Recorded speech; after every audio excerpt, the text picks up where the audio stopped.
Всем привет! На ютубе я не нашел ни одного туристического видео про республику. Поэтому решил это исправить. Взял с собой камеру, дрон и отправился автостопом путешествовать по республике. Я вам покажу самые интересные места Удмуртии. Ну что, вперед за приключениями? Да, а сейчас небольшой анонс этого видео.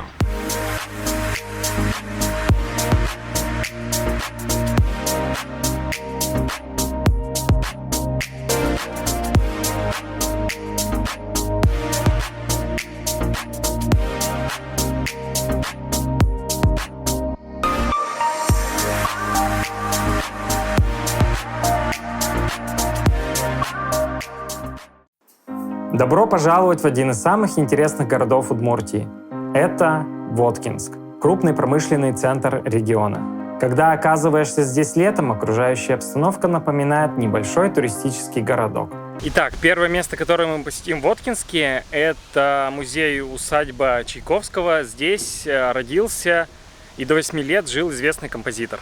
Особый интерес представляет, что на территории усадьбы воссоздан антураж первой половины 19 века. Здесь находится дом, в котором жил композитор. Сейчас в этих стенах располагается музей. На территории встречаются строения, связанные с историей города или с жизнью Чайковского. Это, например, детская веранда, где любил проводить время Петр Ильич. Каждый год летом в музее-усадьбе проходит музыкальный фестиваль, посвященный композитору. Рядом находится парк исторических развлечений. Это отличное место, чтобы окунуться в игры прошлого. Я не рассказал вам еще про одну отличительную особенность усадьбы. Посмотрите, какой шикарный вид на пруд. Теперь понятно, чем вдохновлялся Чайковский. Сейчас перед усадьбой есть парк, в котором может прогуляться каждый желающий и полюбоваться теми же видами. Мы покидаем музей-усадьбу и движемся по набережной. Именно здесь находятся все значимые объекты Воткинска. Первым и старейшим по времени сооружением является плотина города. Рядом с плотиной расположено здание Воткинского завода. Отсюда и берет свое начало история Воткинска. Здесь же мы видим памятник якорю. Их также производили на Воткинском заводе. В настоящее время Воткинский завод выпускает военную, нефтяную и газовую продукцию. Идем дальше. На набережной Воткинска открываются такие виды, что можно подумать, это курортный город.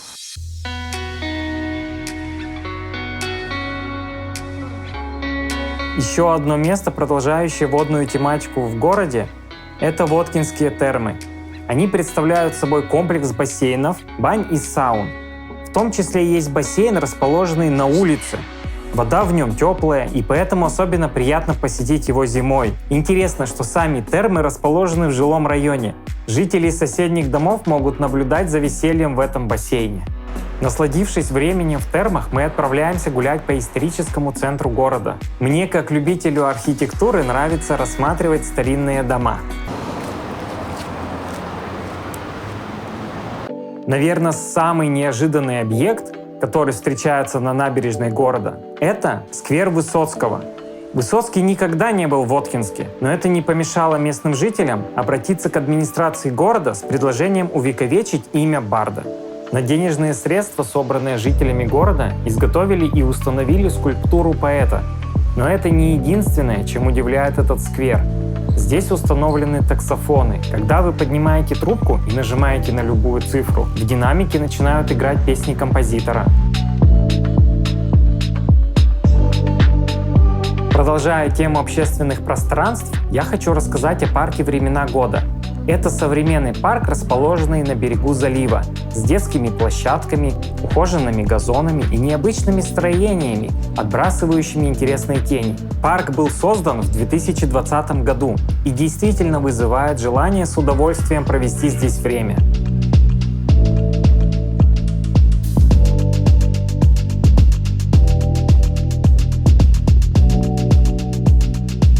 Ну а мне осталось показать вам еще одну важную деталь Воткинска.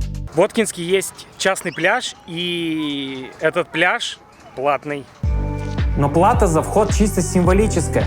При этом здесь следят за порядком и устраивают развлечения для посетителей. Игры в волейбол, катание на лодках, саббордах, вейкбордах, гидроциклах и катерах. Именно поэтому Воткинск можно назвать курортным городом.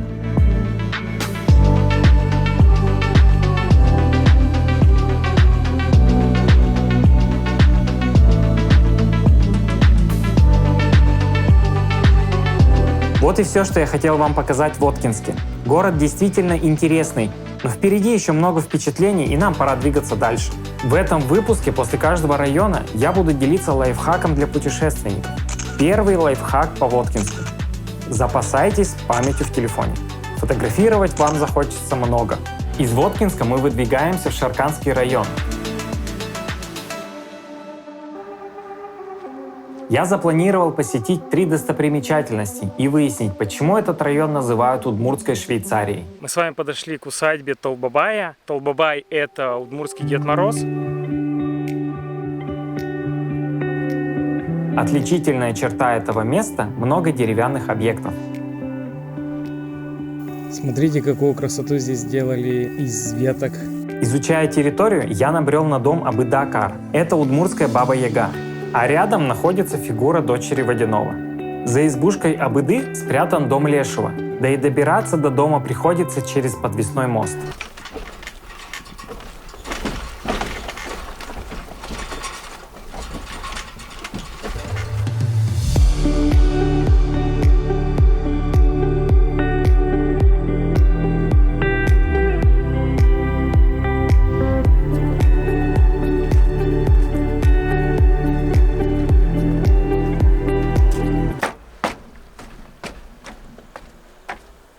Мы подходим к дому Толбабая. Здесь погоду определяют по полену. Обожаю такие штуки. Летом на территории усадьбы нет активностей. Все веселье здесь происходит зимой. Но если вы приехали летом, то тоже сможете найти чем заняться. Лайфхак. Туристический сезон здесь зимой, а летом вы сможете найти здесь уединение. Познакомились с усадьбой Толбабая, а сейчас двигаемся дальше изучать уголки Удмуртии. Я выдвигаюсь к очень живописному месту. Это съемочная площадка первого полнометражного удмуртского фильма «Тень Алангасара». Пруд здесь, холмы и вот прямо в такой в низине вот эта вот площадка. В 1994 году на берегу небольшого пруда снимался фильм. До наших времен из декораций к фильму полностью сохранилось только одно деревянное здание. Есть второе здание, и оно почти разрушено. Здесь есть небольшая беседка с печкой и мангалом, чтобы туристы могли проводить здесь время. Кстати, на место съемок приходят посмотреть не только туристы. Да, здесь каким-то образом оказалась корова. Смотрите, подъехали еще гости. А место пользуется популярностью. Пробыли они здесь недолго и укатили в закат. На закате пруд и правда смотрится очень красиво. Обратно до Шаркана меня подвозил житель деревни Мувыр. Он рассказал историю про съемки фильма. К съемкам привлекали местных жителей. Водитель тогда был 12-летним мальчишкой и снимался в массовке. За это ему платили 120 рублей в день. Чтобы вы представили, какая это сумма, я вам скажу, что на 20 рублей тогда еще можно было вдоволь наесться в столовой. Лайфхак. Если после осмотра бывшей съемочной площадки у вас осталось свободное время, то можете прогуляться до ближайшей деревни. Там тоже очень живописно. Вокруг какие-то бескрайние просторы. Это просто что-то невероятное. Только ради этого стоит поездить по Шарканскому району.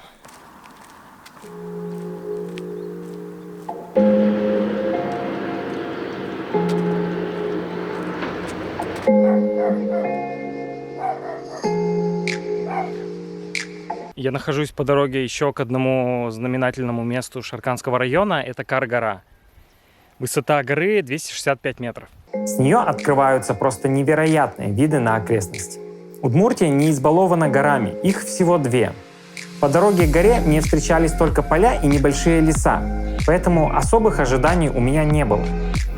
Я почти на месте.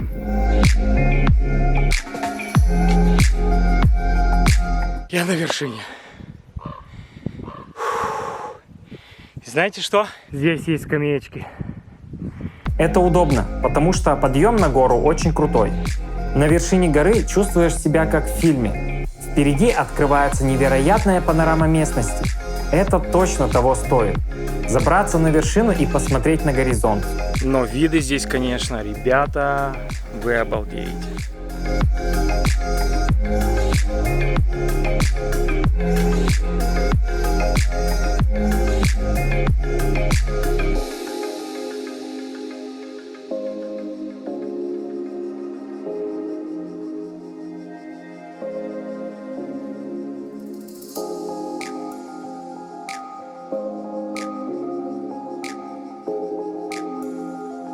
Гора превзошла все мои ожидания. Продолжаем рубрику «Лайфхак для путешественников». Когда добираешься из Шаркана в Пислегово и далее на Каргору, это грунтовая дорога, и здесь очень пыльно. Там ездить автостопом, например, для меня проблематично. Будьте к этому готовы. Знаете, что я понял к концу своей поездки по Шарканскому району? Его вполне можно назвать Удмуртской Швейцарией. Тут бескрайние поля, пруды, леса, холмы. Ощущение, что находишься в швейцарских Альпах. И это я почувствовал именно на Кар-горе. И под впечатлением я отправился дальше. Лайфхак для путешественников. Добраться до Дибёс из Шаркана может быть нелегко. Но есть запасной вариант – ехать через Игру, как это сделал я. И мне повезло. Мне попался такой же отчаянный путешественник, и мы поехали в сторону Игры, по дороге засняв гуляющий недалеко дождь.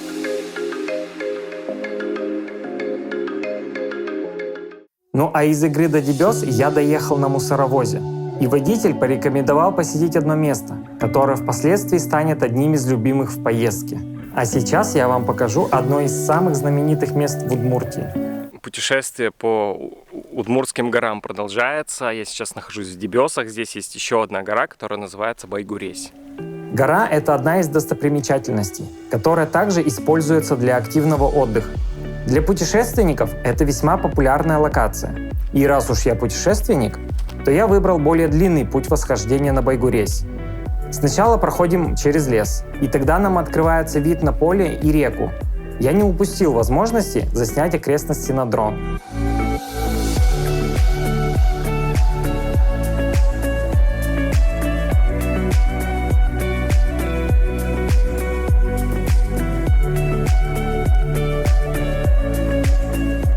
Я дошел и скажу вам, что это, конечно, потрясающее зрелище. Вид с горы завораживает. И здесь я тоже воспользовался дроном, чтобы показать вам всю красоту этого места с высоты.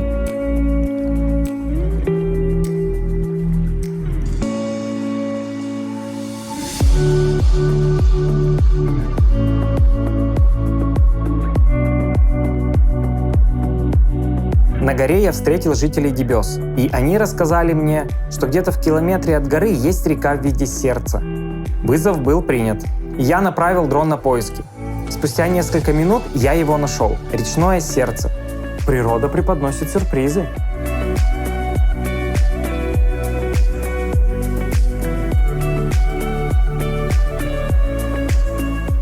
Гора Байгуресь, конечно, шикарно. Шикарно, просто шикарно. Если когда-нибудь вы будете путешествовать по Удмуртии, вот на эту гору обязательно нужно взобраться. Другой способ добраться до горы – через поле. Это более легкий маршрут до вершины. Оказавшись в поле, я не смог обойти стоки сена и сделал несколько стильных снимков. Здесь есть развилка, на ней камень. Налево пойдешь – к горе Байгуресь придешь. Направо пойдешь – к Уинсерго подойдешь. Вам стало интересно, что скрывается под этим необычным названием? Вот сейчас мы туда и отправимся. Кстати, это то самое место, про которое мне рассказал водитель мусоровоза. Лайфхак. В поле есть небольшие беседки. Они находятся на противоположной от горы стороне. Там можно пожарить шашлыки, отдохнуть и спрятаться от дождя или ослепительного солнца. Уинсерго – это место на реке Чепца с каменным дном и неглубокими порогами. Здесь можно освежиться в 30-градусную жару. Именно так я и поступил.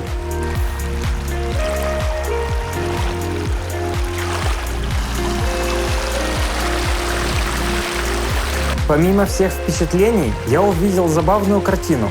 По этому мелководью мужчина с собачкой запросто перешли реку вброд. Это просто потрясающее место, и я счастлив как ребенок. Я вам честно скажу, не ожидал, что это место будет настолько впечатляющим. Провел здесь, не знаю сколько, 30 минут, час. Но нужно двигаться дальше. Поехали дальше. Да и начинающийся дождь торопил меня. Лайфхак. К реке с порогами лучше ехать в жаркую погоду. И обязательно зайдите в реку. Оно того стоит. Байгуресь и водопады я бы вам рекомендовал обязательно посетить в Удмуртии. Мы тем временем покидаем Дебесский район и отправляемся в Каракулинский.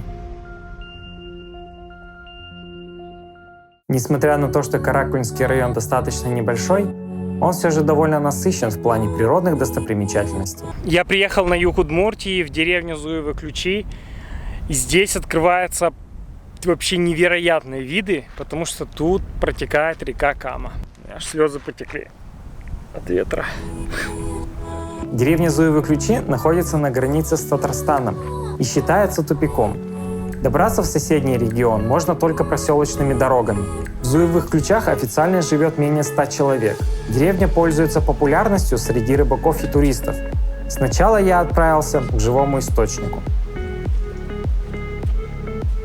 Здесь на горе очень сильный ветер. Сейчас буду запускать дрон. Если вы увидите кадры с высоты, значит дрон справился с ветром.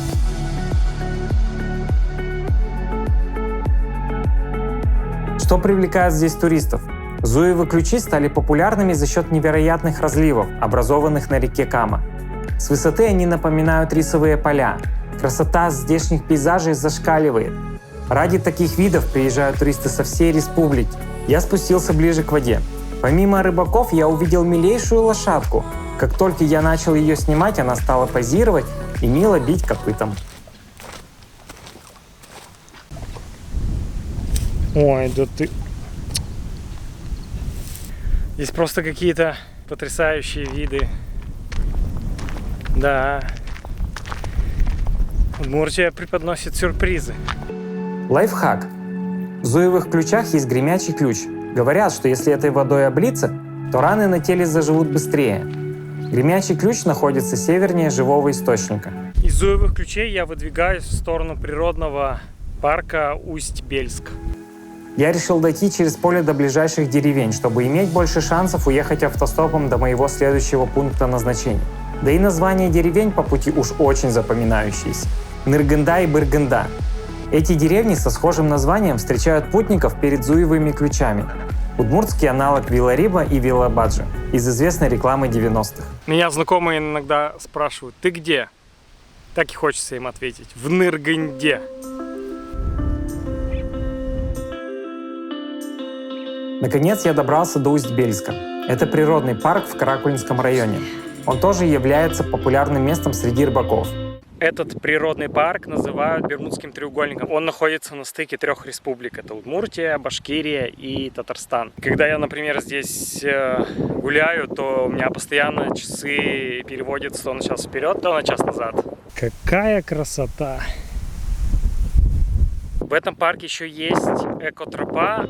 Вход на экотропу я не нашел, а мне уже нужно было двигаться дальше. Что ж, не всем моим планам суждено было сбыться. Приезжайте в Усть-Бельск, быть может, вы окажетесь удачливее, чем я. Лайфхак. В Усть-Бельске есть база отдыха. Там вы сможете найти для себя подходящие развлечения от прогулок до охоты.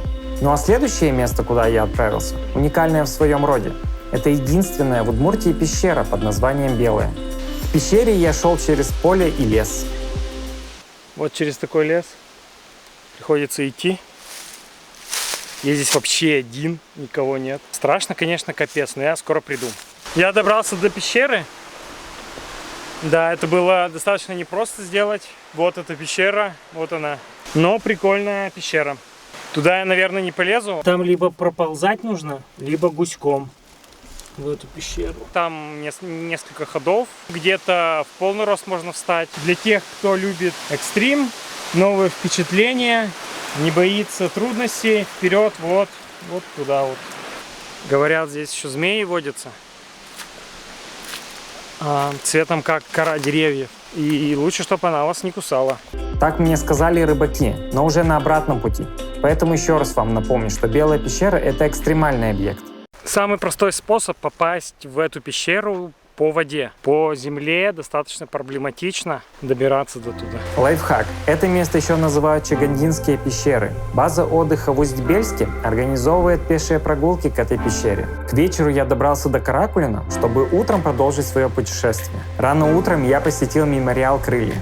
Он посвящен памяти всех наших земляков, павших в годы Великой Отечественной войны, и представляет собой 5 гигантских белых крыльев, между которыми расположены символические колокола, которые звонят в память о погибших.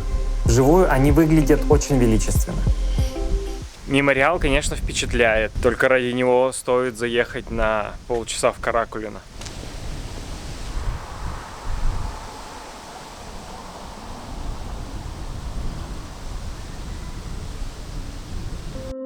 Насладившись этим зрелищем, мы с вами отправляемся дальше. В 5 километрах от Каракулина находится еще одна достопримечательность. Мыс любви – это самое романтическое место Каракулинского района.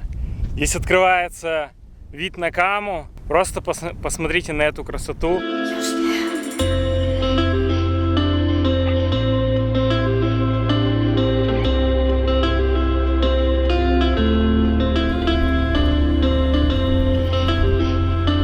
Лайфхак. В Усть-Бельске есть гостиницы, но из-за популярности этого места среди рыбаков и путешественников они бывают заняты, как произошло в моем случае. Тем более я приехал в выходные, поэтому ночлег можете найти в гостинице села Каракулино. Мы осмотрели Каракулинский район. Следующим объектом на нашей карте будет город Сарапул.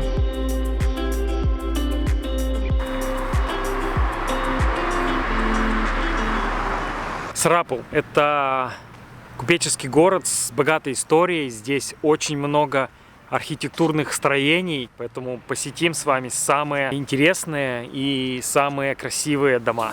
Это один из самых известных туристических городов Удмуртии. Здешняя архитектура зацепила меня не меньше, чем местная природа. Первая остановка – дом, в котором раньше находился приют Смагина. Торгуй правильно, живи честно, в барышах будешь. Эти слова принадлежат купцу Смагину, который построил вот этот вот дом. Здание было построено для содержания в нем детей-сирот и детей-инвалидов. Их проживание оплачивалось из фонда, основанного Смагиным в 1916 году. В 2009 здание выкупила сарапульская компания и отреставрировала его. Ну а сейчас покажу вам визитную карточку Сарапула. У Сарапула богатая история, и один из людей, связанных с этим городом, является Павел Башенин. Он был в начале 20 века главой города и оставил после себя достаточно богатое наследство. Одно из них – это дача Башенина. Этот дом является самым известным в Сарапуле. Спроектирован московским архитектором Павлом Трубниковым. Дом построен в стиле модерн с добавлением готических элементов. Из-за этого он немного похож на замок. На первый взгляд кажется, что каркас построен из дерева, но на самом деле из железобетонных конструкций.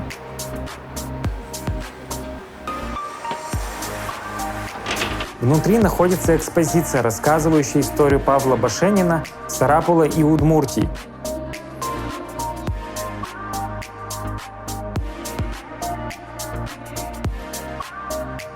Отличительная особенность дома – дюжина веранд, расположенных по периметру.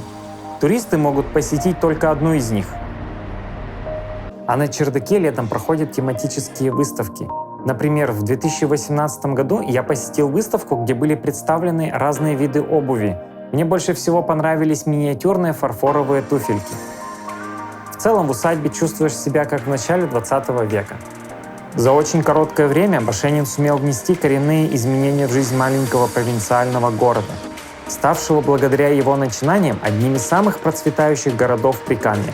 Вот еще одно здание, принадлежащее тому же владельцу – дом Башенина. Его называют «Царь-дом». Похожие на стрелы-зубцы напоминают гигантскую корону. Павел Андреевич прожил в этом доме всего 6 лет до своей кончины. В годы Первой мировой войны в здании размещалось городское отделение Красного Креста, а сразу после революции – Дворец труда. Позднее здесь была открыта детская городская больница. В наши дни дом был полностью отреставрирован.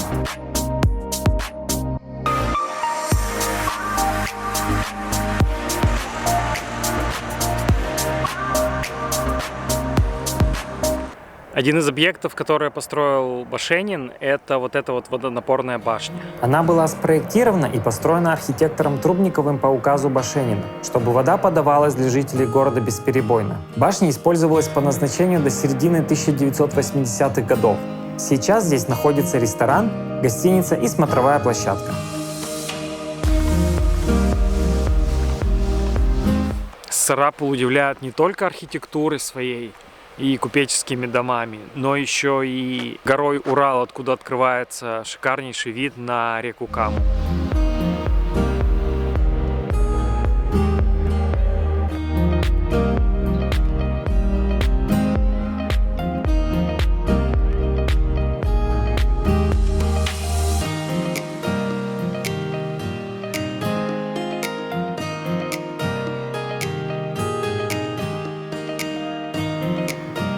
Гуляя по Сарапулу, я постоянно останавливался, чтобы заснять детали.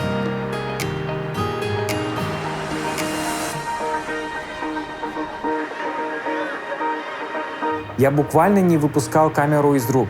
Мне встречались невероятные наличники, барельефы, балкончики, старинные двери. Мне даже повстречался раритетный автомобиль ЛуАЗ. Он смотрится органично на фоне старых домов.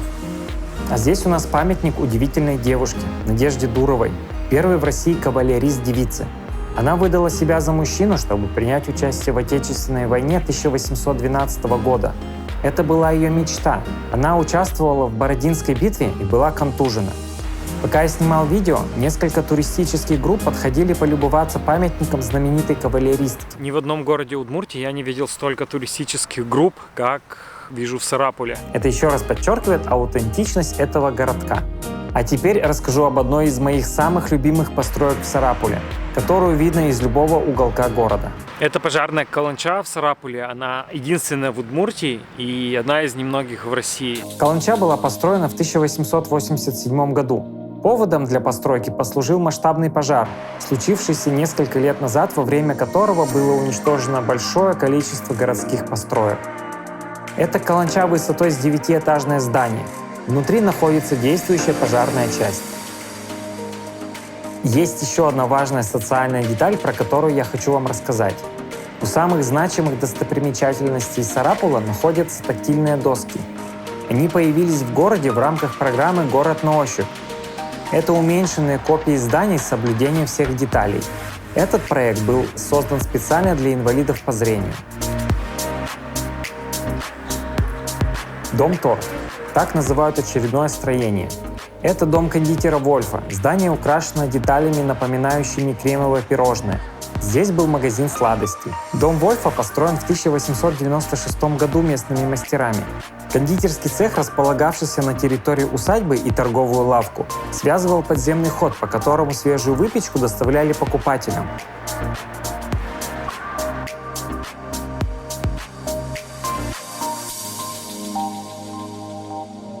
В городе, рядом с которым протекает река, обязательно должна быть набережная. Сарапул не стал исключением. Здесь набережная не такая протяженная, но это не мешает быть местом притяжения.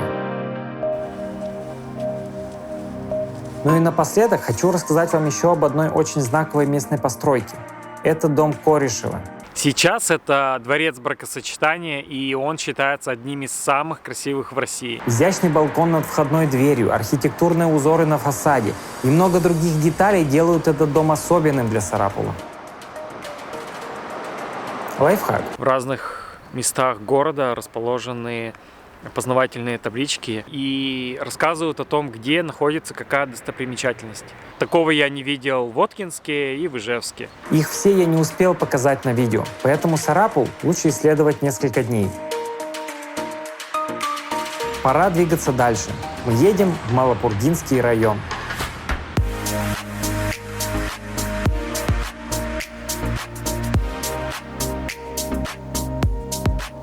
Я приехал в село Бураново посмотреть, откуда родом бурановские бабушки. Я собирался побывать в Доме культуры, где проводят свои мастер-классы знаменитые бурановские бабушки. Это те самые бурановские бабушки, которые приняли участие во всемирном конкурсе Евровидения 2012 и заняли 2-е место. Но, к сожалению, в Дом культуры я не попал. В субботу Дом культуры был закрыт. Узнавайте заранее о работе Дома культуры. Там проводят экскурсии, мастер-классы и творческие встречи со знаменитыми бабушками. В этом селе есть еще одна неожиданная достопримечательность. На заборе красуется цитата Лао Цзы. История возникновения этой надписи не выяснена. Без впечатлений я село не покинул, поснимал наличники и дома. В Бураново от советской эпохи также остался экспонат – заброшенное зернохранилище, которое видно при въезде в село. Лайфхак. Кстати, бурановские бабушки построили в селе храм. Если хотите, можете посетить его. А мы перемещаемся на следующее место. В республике довольно плоский рельеф, и водопады встречаются только искусственные. Сейчас я нахожусь около одного из них. Этот водопад находится между Миндерево и Пугачева.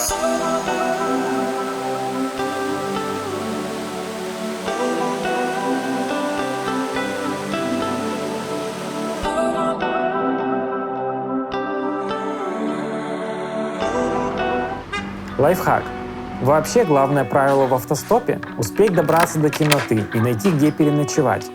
Это правило практически всегда работало во время моего путешествия. В Можге я перевел дух, подзарядился и на следующий день отправился дальше покорять Удмуртию.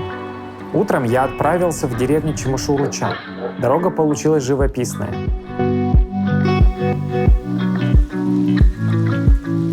Я добрался, и это Чимашуручинский каньон. Факт того, что в Удмуртии есть каньон, вызывает сначала удивление, которое сменяется интересом. Лето выдалось засушливым. В другую погоду водопады были бы полноводнее. Это один из двух каньонов в Удмуртии. Он отличается от того, что мы обычно видим на экранах и на фотографиях, но для масштабов республики вполне подходит. Вот так выглядит каньон по-удмуртски. Расскажу, откуда беру информацию по достопримечательностям Удмуртии. Есть такой проект, Даурсто называется. Он был создан в честь столетия вступления Удмуртии в состав России. И проходил этот проект в несколько этапов. В первом этапе жители Удмуртии собирали список достопримечательностей. Второй этап — нужно было проголосовать за понравившиеся достопримечательности. Третий этап — это подведение итогов и выбор 100 лучших достопримечательностей. И четвертый этап — это участие в квесте. Нужно было путешествовать по 100 достопримечательностям Удмуртии и фотографироваться. Самых активных ждали призы. Победила семья, которая проехала все 100 достопримечательностей, которые есть на этом сайте. В описании к видео есть ссылка на сайт Даур. На этом сайте вы сможете познакомиться с достопримечательностями Удмуртии и выбрать для себя наиболее интересные. На обратном пути встретил щеголяющих по улицам местных жителей. Лайфхак. По пути к Чимашуруче встречаются довольно-таки фотогеничные дороги и минимум автомобилей. Мы продолжаем свой путь по Удмуртии и отправляемся в Алнашский район. В своем путешествии я наткнулся на весьма интересный объект. Есть кто? О.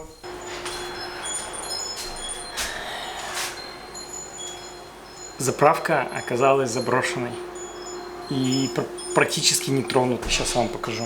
Зеркала целые, кулер, целый кулер. Офигеть. Даже, ну, ребята, телефон, журналы. 2016 год, ноябрь. Умывальник, даже матрасы. Ничем не пахнет. Ключи вон всякие. Блин, офигеть. Первый раз в такой заброшке. Обожаю заброшенные места. Я словно пробрался в чье-то жилище, недавно покинутое. Здесь находятся вещи, которые, казалось, давно должны быть разграблены. Но это место исключение.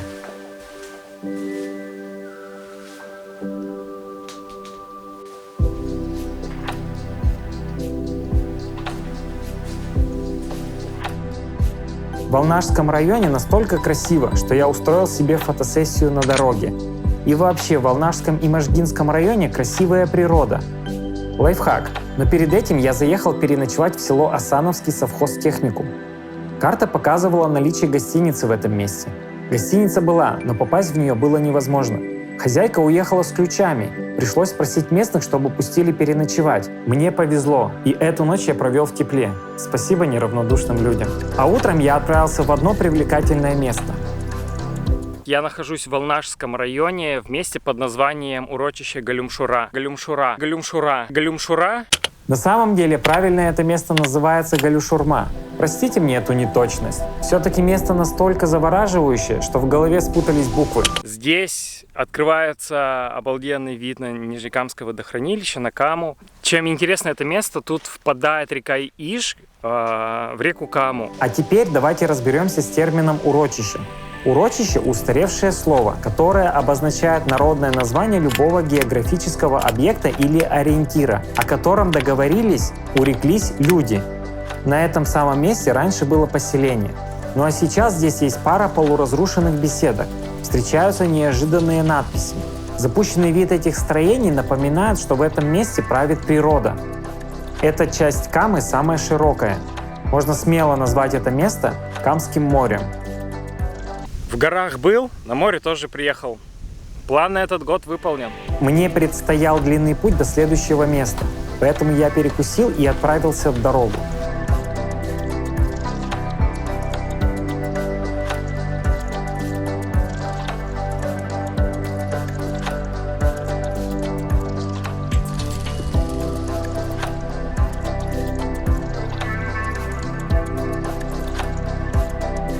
Лайфхак. До Галюшурмы могут довести водители на КАМАЗах, так как они ездят к водохранилищу за ПГС.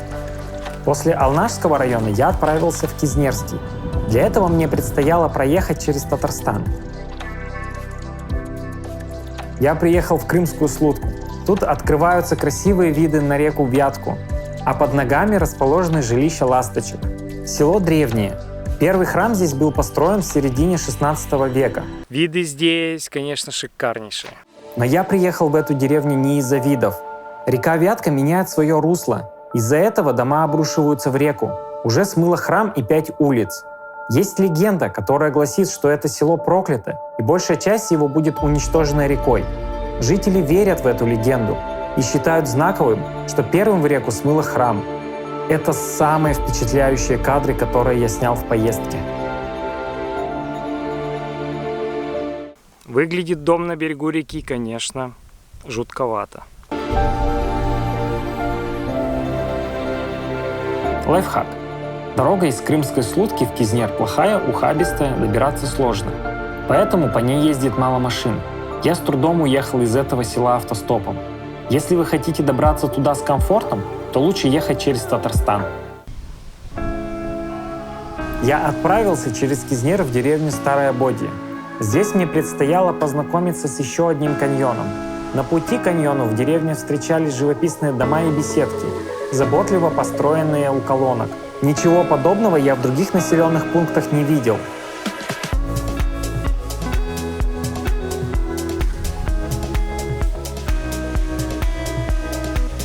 Вот я и дошел.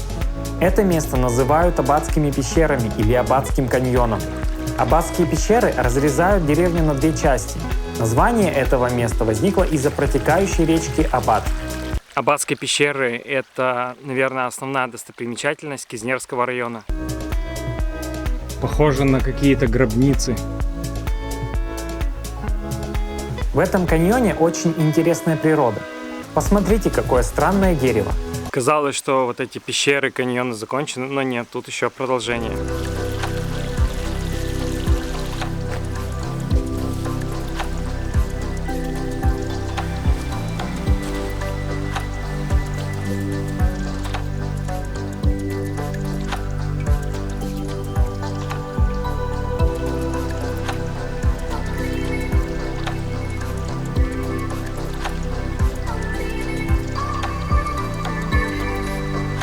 Лайфхак. Для похода в Аббатский каньон лучше взять резиновые сапоги, чтобы комфортно передвигаться и не промочить ноги. Тут не походишь в обычной обуви. Это конец первой части большого видео про туристическую Удмуртию, и совсем скоро мы с вами увидимся во второй части.